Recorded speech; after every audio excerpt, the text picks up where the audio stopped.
जैन जी, निर्देशक और chief forensic scientist DFHS बच्चे, माननीय डॉक्टर श्रीमती सुखविंदर कौर जी, निर्देशक CFS चंडीगढ़, आदरणीय कन्वरदीप कौर जी, IPS SSP चंडीगढ़, और मंच पर आसीन अतिथिगण और यहाँ उपस्थित केंद्र और राज्य स्तर के निदेशकों, फोरेंसिक विशेषज्ञों तथा इस महत्वपूर्ण बैठक में उपस्थित सभी अतिथियों का मैं हृदय से स्वागत करता हूं।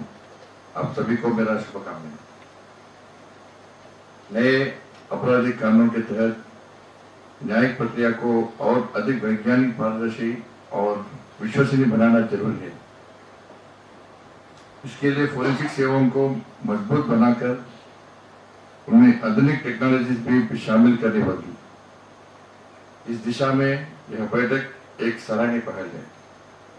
जैसा कि आप जानते हैं, हम भारतीय आपराधिक न्याय व्यवस्था में एक नए युग में प्रवेश कर रहे हैं।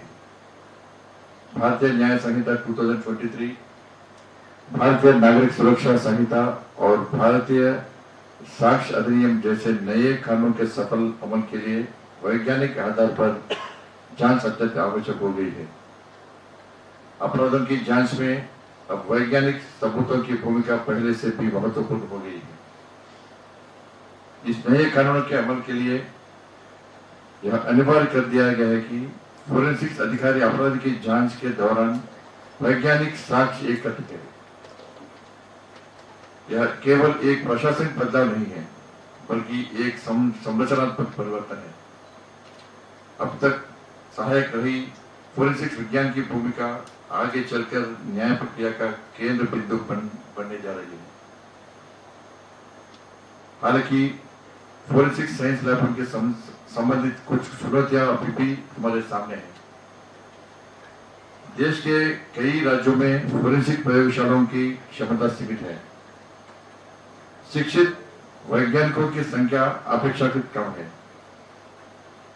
रिपोर्टों में देरी और मामलों की पेंडिंग हमारे प्रयासों की कमजोर करती है। अत्याधुनिक उपकरणों और टेक्नोलॉजीज की भारी आवश्यकता है, लेकिन इन चुनौतियों का समाधान तभी भी संभव है जब हम संयुक्त रूप से ठोस रणनीति अपनाएं। हम इसी दिशा में कार्य कर रहे हैं।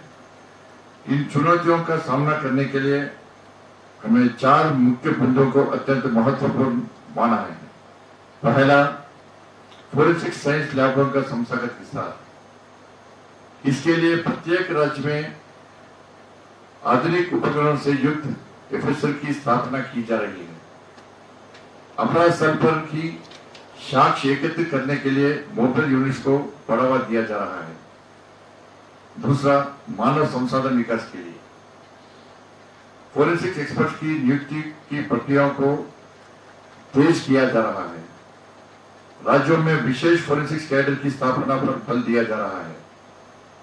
नई टेक्नोलॉजीज में दक्षता प्राप्त करने के लिए अनिवार्य ट्रेनिंग प्रोग्राम्स की व्यवस्था की जा रही है।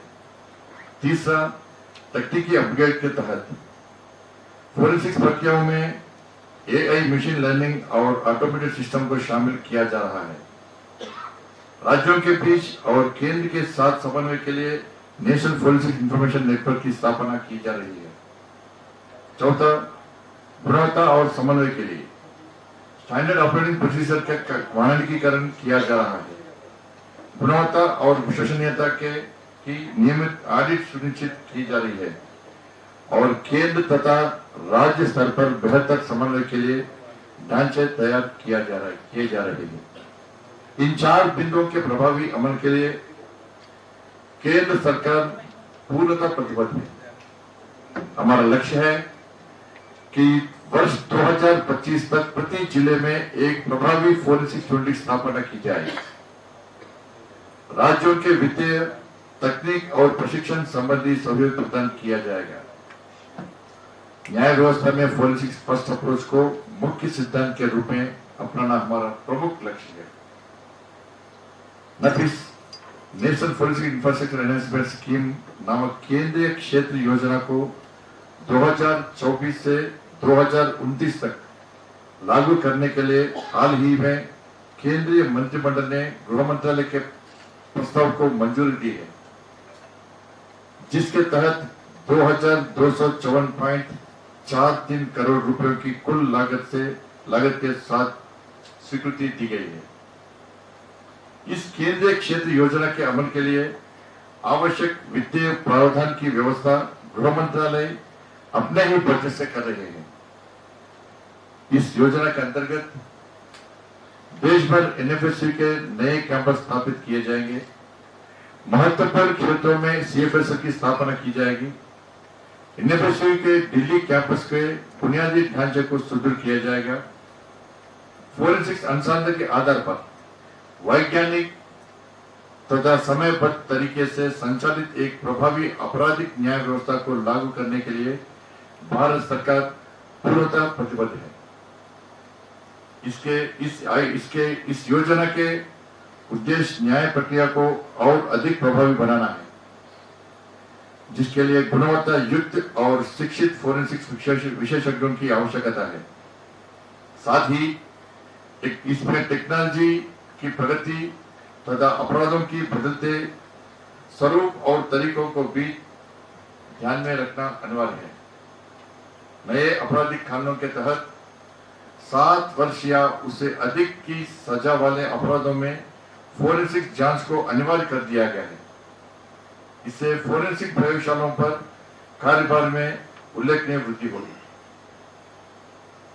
देश भर फोरेंसिक प्रयोगशालाओं में शिक्षित विशेषज्ञों की भारी कमी भी एक गंभीर चुनौती है। इस बढ़ती हुई मांग को पूरा करने के लिए राष्ट्रीय स्तर पर फोरेंसिक बुनियादी ढांचे में बड़े पैमाने पर निवेश और उसका विस्तार अत्यंत आवश्यक है।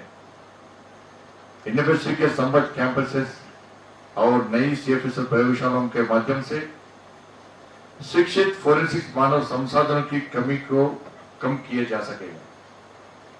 प्रयोगशालाओं पर मामलों का दबाव और पेंडिंग केसों की संख्या घटेगी और भारत सरकार द्वारा निर्धारित 90% से अधिक सजा दर प्राप्त करने में मदद मिलेगी। यह नफीस योजना न्याय प्रक्रिया को मजबूत करने, अपराधों की शीघ्र और वैज्ञानिक तरीके से जांच सुनिश्चित करने तथा कानून प्रवर्तन एजेंसियों को तकनीक रूप से सशक्त बनाने की दिशा में एक महत्वपूर्ण कदम है।